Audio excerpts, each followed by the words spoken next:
नाम योगी जी। मेरा प्रश्न आपसे ये है कि जैसे आपने राम जन्मभूमि का इशू सॉल्व कराया, तो कृष्ण जन्मभूमि का कब तक सॉल्व हो पाएगा?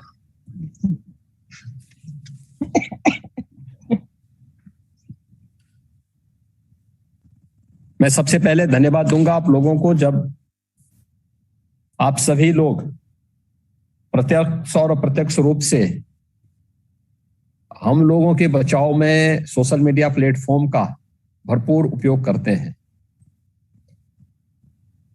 और उस समय इस देश के खिलाफ, भारत और भारतीय संस्कृति के खिलाफ साजिश रचने वाले उन सभी तत्वों को बहुत बार आप लोगों के द्वारा बेनकाब भी किया जाता है।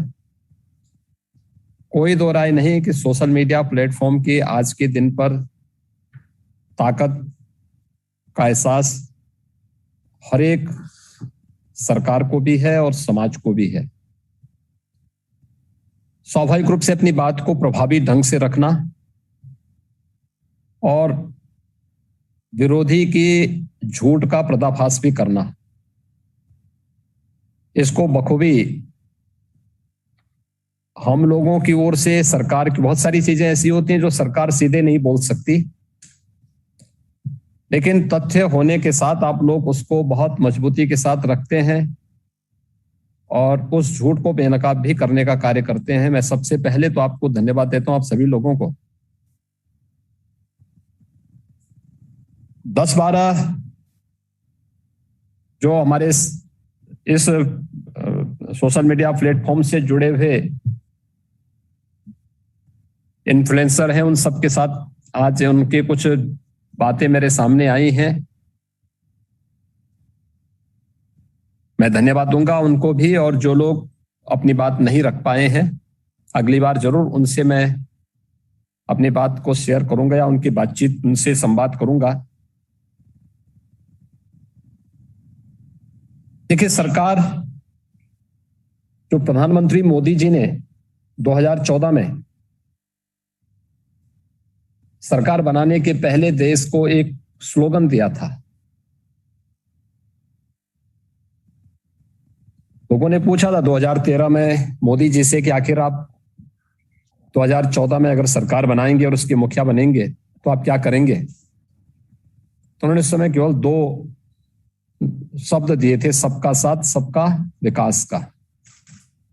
यानी सब कुछ, किसी भी लोक कल्याणकारी सरकार की सारे भाव और भावनाएं इस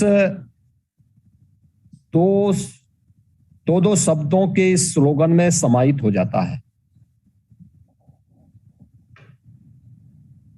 दुर्भाग्य है, देश की आजादी के बाद से देश की राजनीति का ध्रुवीकरण जाति, मत, मजहब, क्षेत्र, भाषा और इससे आगे जाकर के फिर तुष्टीकरण की और जिन जिन अन्य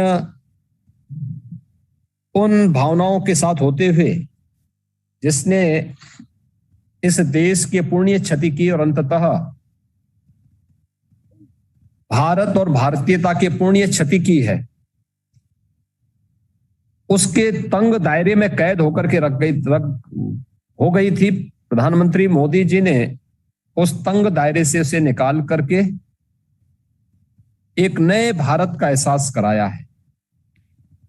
और हम लोगों ने भी 2017 में जब मुझे प्रदेश में मुख्यमंत्री पद के दायित्व की जिम्मेदारी दी गई, तो हम लोगों ने भी संकल्प लिया था कि नहीं, हम लोग विकास तो सबका करेंगे, शासन की योजनाओं का लाभ सबको देंगे, क्योंकि जो भारत में है, उत्तर प्रदेश में है, उत्तर प्रदेश का हर नागरिक हमारा नागरिक होगा। भेदभाव किसी के साथ नहीं करेंगे, चेहरा देख करके भेदभाव नहीं होगा, लेकिन तुष्टीकरण नहीं करेंगे, क्योंकि सत्ताएं आती जाती हैं, सरकारें आएंगी जाएंगी।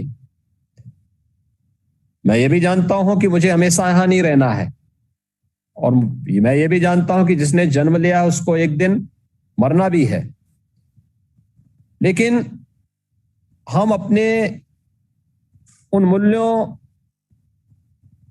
उन सिद्धांतों के साथ उन आदर्शों के साथ कार्य करेंगे जो आने वाली पीढ़ी के लिए एक प्रेरणा। सब्सक्राइब करें हमारा channel TNN world, bell icon दबाएं ताकि आप अपडेटेड रहें हमारी हर एक वीडियो।